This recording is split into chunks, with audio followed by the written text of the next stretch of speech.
தமிழகத்தில் தற்போது இருக்கும் சூழ்நிலை ஆளும் தரப்புக்கு சரியாக இல்லை. ஒரு பக்கம் அண்ணா பல்கலைக்கழக விவகாரம், மற்றொரு புறம் அமலாக்கத்துறை ரெய்டு.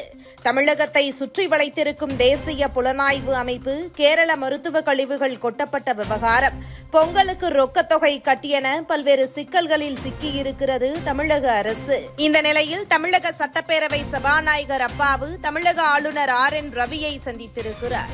சென்னை கிண்டியில் உள்ள ராஜ்பவன் சென்ற சபாநாயகர் அப்பாவு ஆளுநரை நேரில் சந்தித்து வருகிற 6ஆம் தேதி தொடங்க உள்ள தமிழக சட்டமன்ற கூட்டத்தொடருக்கு அழைப்பு விடுத்திருக்கிறார்.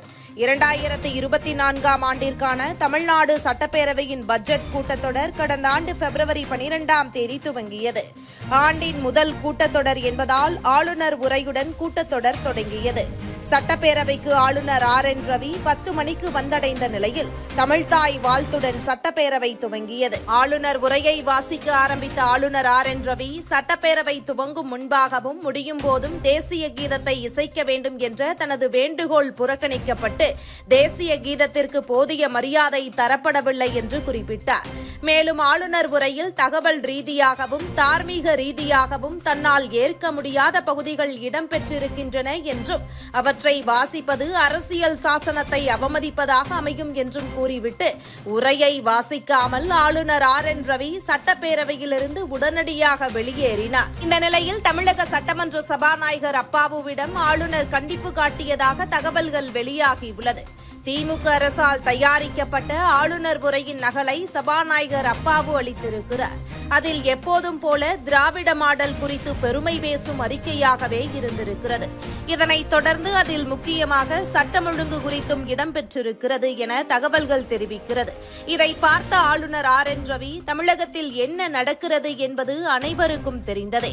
அதை நான் படித்தால் தவறான முன்னுதாரணமாக அமைந்துவிடும். எனவே அந்த குறிப்புகளை நீங்களே நீக்கிவிடுங்கள் என கூறியிருக்கிறாராம். மேலும் கடந்த ஆண்டு போல் இல்லாமல் இருக்க வேண்டும் எனவும் கட் அண்ட் ரைட்டாக சொல்லிவிட்டாராம். இதனால் சபாநாயகர் அலுவலகம் அதிர்ச்சியில் உறைந்திருக்கிறது.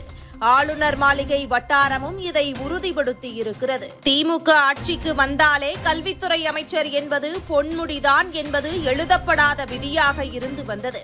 இந்நிலையில்தான் தற்போது பொன்முடியிடம் இருந்து உயர்கல்வித்துறை பறிக்கப்பட்டு வனத்துறை வழங்கப்பட்டிருக்கிறது. இப்படி ஆளுநரிடம் வம்பிழுத்த அமைச்சர்கள் எல்லாம் ஓரம் கட்டப்பட்டு வருகிறார்கள் என்பதால் ஆளுநரின் உத்தரவுக்கு தமிழக அரசு கட்டுப்பட வாய்ப்புகள் உள்ளது என தகவல்களும் தெரிவிக்கிறது.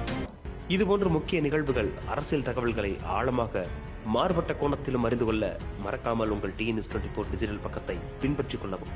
உங்கள் ஒவ்வொரு ஆதரவும் இதுபோன்ற பல நிகழ்வுகளின் பின்னணியை அறிய உதவும்.